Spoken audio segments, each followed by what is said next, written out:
আসি পরে খবরে। বাঘাযতীন, কামারহাটি, ট্যাংরার পর আবার বাগুইহাটি, এবার আবার হেলে পড়লো বাড়ি। বাগুইহাটি জগৎপুরে হেলে পড়লো পাশাপাশি একটি নয় দুটি বাড়ি। একটি বাড়ি হেলে পড়েছে ল্যাম্পপোস্টের ওপরে। জলা জমি বুঝিয়ে বেআইনি নির্মাণের অভিযোগ পুরসভায় লিখিত অভিযোগ করেছেন স্থানীয় কাউন্সিলর। এদিকে বর্তমান এবং প্রাক্তন কাউন্সিলর একে অপরের দিকে দায় ঠেলাঠেলি করতেই ব্যস্ত, আর অথই জলে পড়েছেন বিপজ্জনক এই দুই বাড়ির বাসিন্দারা।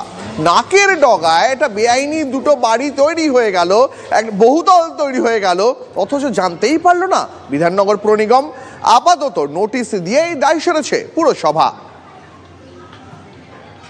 তো আর আমি তো গত 2 বছর বা 3 বছর কাউন্সিলর, এগুলো আমার সময় হয়নি। কড়া পদক্ষেপের নিয়েই আমি কর্পোরেশনের ছাড়া আমি কোনো কাজই করতে দিচ্ছি না, বিল্ডিং করতে দিচ্ছি না।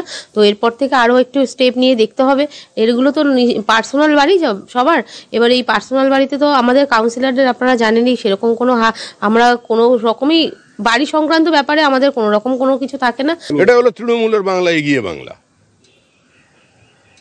Rapid urbanisation is a reality. এখানে বাসস্থানের প্রয়োজন আছে, কিন্তু কলকাতার উপকণ্ঠে দমদম, পানিহাটি, কামারহাটি, বরানগর 5 তলা বাড়ি যেখানে হয় না সেখানে 8 তলা বাড়ির পারমিশন দিচ্ছে।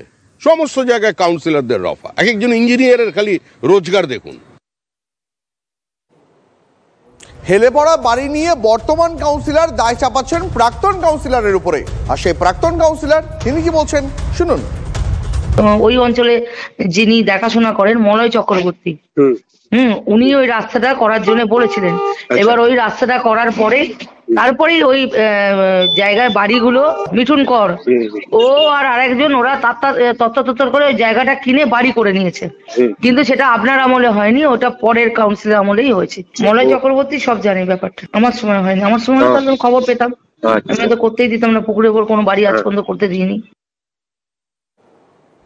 শুধু বাগুইহাটি নয়, বিধাননগর নারায়ণপুরেও হেলে পড়া বাড়িকে ঘিরে চরম আতঙ্ক। বিধাননগর পুর নিগমের 3 নম্বর ওয়ার্ডে তীব্র চাঞ্চল্য। একের পর এক বাড়ি হেলে পড়ার খবর পেয়ে নড়ে চড়ে বসেছে পুরসভা। এরপরেই নারায়ণপুরে হেলে পড়া বাড়ির বাসিন্দাদের অন্যত্র সরানো হয়।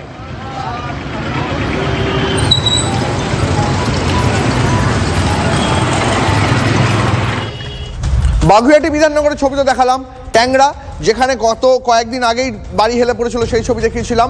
সেই বহুতলে 3 দিনের মধ্যে সেখানকার বাসিন্দাদের বাড়ি খালি করার নির্দেশ দিল পুরসভা।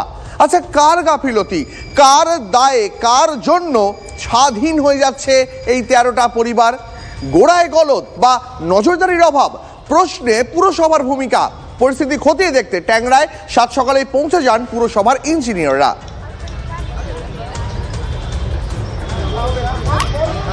আপনারা দেখতে পাচ্ছেন সেই ছবি। এখানে ট্যাংরায় সেই হেলে পড়া বহুতল, একটা নির্মীয়মান বহুতল হেলে পড়েছে, আর একটা বহুতল যেখানে বাসিন্দারা থাকেন তার একেবারে গায়ের ওপরে। শহরে একের পর এক বাড়ি হেলে পড়ছে। কি বলছেন বিরোধীরা, কি বলছেন বিজেপির রাজ্য সভাপতি সুকান্ত মজুমদার, শোনাবো। যেভাবে তৃণমূল কংগ্রেসের মুখ্যমন্ত্রীর দিদির কাউন্সিলররা পয়সা খেয়ে অবৈধভাবে বাড়ি নির্মাণের পারমিশন দিয়েছে, তাতে একের পর এক বাড়ি ভেঙে পড়বে, এটাই তো স্বাভাবিক।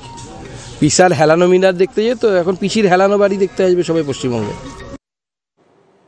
কলকাতায় হেলে পড়া বাড়ি নিয়ে চাঞ্চল্যকর রিপোর্ট পুরসভার। গত কয়েক মাসে 30টি বহুতল হেলে পড়েছে শহর কলকাতায়।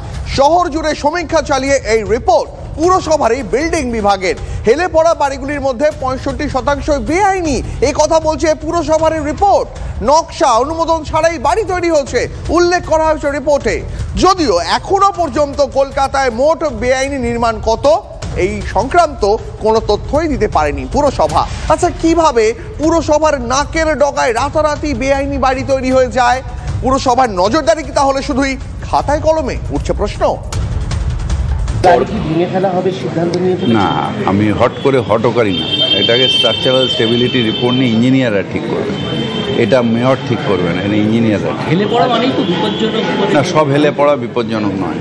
যদি স্ট্রাকচারাল স্টেবিলিটি দিয়ে দেয় যে স্ট্রাকচার ঠিক আছে, তাহলে সেটা বিপজ্জনক। কলকাতা অনেকগুলো বাড়িয়েছে, একটু পার্সিয়াল একটু হেলে গেছে, সব বিপজ্জনক না, বছরের পর বছর রয়েছে।